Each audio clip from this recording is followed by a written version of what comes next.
सोमनाथ पारंपरिक रूप से पहला ज्योतिर्लिंग माना जाता है।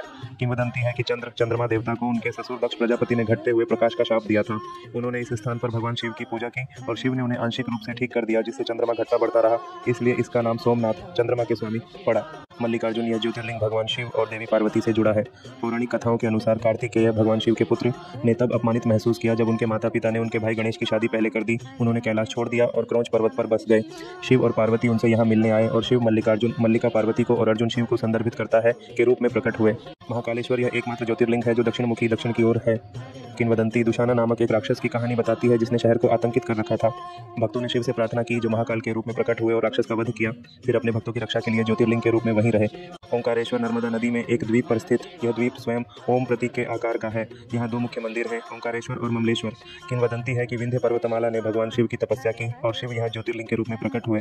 वैद्यनाथ इस ज्योतिर्लिंग का सटीक स्थान 3 स्थलों झारखंड में देवघर, महाराष्ट्र में परली और हिमाचल प्रदेश में बैद्यनाथ के बीच विवादित है, लेकिन देवघर को सबसे अधिक स्वीकार किया जाता है। किंवदंती में रावण द्वारा शिवलिंग को लंका ले जाने की कोशिश शामिल है, लेकिन भगवान विष्णु एक लड़के के वेश में इसे नीचे रखने के लिए छल करते हैं और यह वहीं जड़ पकड़ लेता है। वैद्यनाथ का अर्थ है चिकित्सकों के स्वामी।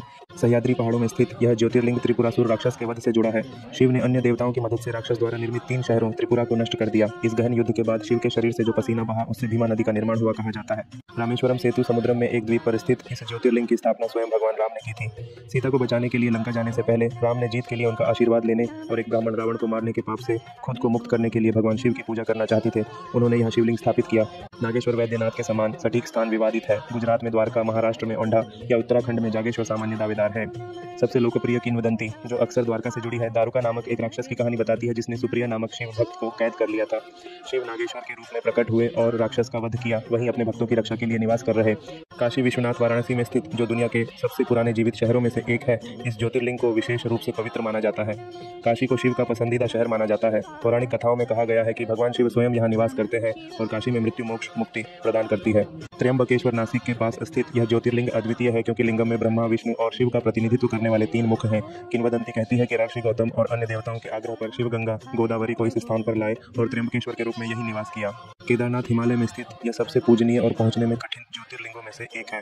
महाभारत युद्ध के बाद पांडवों ने अपने भाई भतीजावाद के पापों का प्रायश्चित करना चाहा। भगवान शिव बैल के वेश में उनसे बचने की कोशिश की, लेकिन भीम ने उन्हें पहचान लिया। शिव तब जमीन में गोता लगा गए अपनी कुबड़ को पीछे छोड़ दिया, जिसकी ज्योतिर्लिंग के रूप में पूजा की जाती है।